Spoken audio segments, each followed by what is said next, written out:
আসসালামু আলাইকুম দর্শক, আশা করি ভালো আছেন। এবার আমেরিকা রাশিয়ার পরিবর্তে এবার ভারতকে তারা নিয়ন্ত্রণ করার চেষ্টা করতেছে। হ্যাঁ, এমনটাই উঠে এসেছে একটি টক শোতে। আপনারা সেটা দেখলে বুঝতে পারবেন ভারত এবার চাপে পড়ে গেছে আমেরিকার কাছে। আমেরিকা এবার ভারতকে পুরোপুরি একটা নিয়ন্ত্রণের চেষ্টা করতেছে। ভারত কিন্তু বরাবরই বাংলাদেশকে যে কোনো নির্বাচনে সাহায্য করে আসছে, এমনটা কিন্তু দাবি উঠেছে।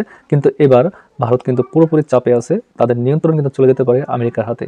হ্যাঁ দর্শক, এই ব্যাপারে আগে ভিডিও আকারে আপনাদের সামনে কিছু তুলে ধরবো, তারপরে আপনারা সম্পূর্ণ এই ব্যাপারে জানতে পারবেন, বিস্তারিত আলোচনা হবে। তো চলুন দেখে আসি। আমরা যে সবসময় বলি না যে আমেরিকা চায়নাকে কন্টেন্ট করতে চায়, এখানে করতে চায়। আমার মনে হয় আমেরিকা এবার ইন্ডিয়াকে করতে চায়, ইন্ডিয়ার ক্ষমতাকে খর্ব করতে চায়। এই পয়েন্ট আমরা ধরি লং টার্মে। হ্যাঁ, ভাই enough is enough. You have miserably failed dealing with China.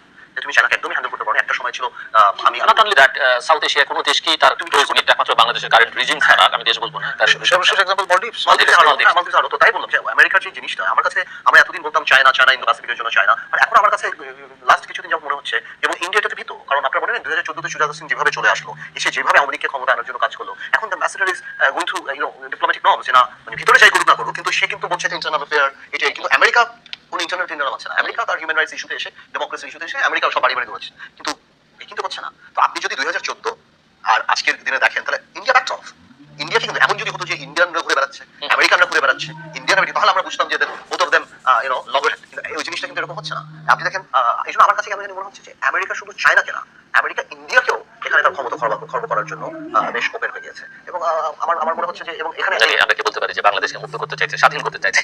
All terms হ্যাঁ, টু সাম এক্সটেন্ট। মানে আপনি শুনেন, আপনি যে কথাটা বললেন ইন্ডিয়াকে নিয়ে, ও ইন্ডিয়া আনপপুলার হওয়ার সাধারণ মানুষের মাঝখানে কারণটা এটাই। আপনি যদি জনগণের সাথে সম্পর্ক না করে পার্টিকুলার সরকারের সাথে সম্পর্ক করবেন, যে সরকার জনগণের কাছে আনপপুলার, ন্যাচারালি জনগণ আপনার বিরুদ্ধে যাবে। India should realise. দর্শক, আপনার ভিডিও দেখলেন আন্দ্রে ব্রাহ্মণ পার্থ, তিনি কিন্তু বলেছেন যে আমেরিকা এবার রাশিয়াকে নয় ভারতকে নিয়ন্ত্রণ করবে। ভারতকে নিয়ন্ত্রণ করার জন্য কিন্তু তারা অলরেডি একটা প্রসেস তৈরি করে ফেলেছে।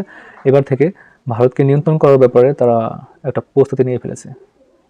আর এই টক শোতে কিন্তু জিল্লুর রহমান তিনি একটা কথা বলেছিলেন যে আমেরিকা কি চাচ্ছে বাংলাদেশকে ভারত থেকে রক্ষা করতে, মানে ভারতের উপর নিয়ন্ত্রণ করে ভারত যে বাংলাদেশের সাথে যে এরকম করে, যেটা আপনারা সবাই জানেন, ভারতের উপর যে ভারত বাংলাদেশকে যেরকমভাবে বাংলাদেশের সব ক্ষেত্রেই বাংলাদেশের অভ্যন্তরে তারা যেরকম ক্ষমতা প্রয়োগ করে, বাংলাদেশ থেকে যে সব সুযোগ সুবিধা নেয়, বাংলাদেশকে যেভাবে ব্যবহার করছে, এই থেকে মানে এর থেকে পরিত্রাণ করার জন্য কি আমেরিকা ভারতকে নিয়ন্ত্রণ করতে চাচ্ছে কিনা, এমনটা বলা হয়েছিল। তো দর্শক, আপনারা অবশ্যই জানেন আমেরিকা বাংলাদেশের নির্বাচন সুষ্ঠু করার জন্য চেষ্টা করছে।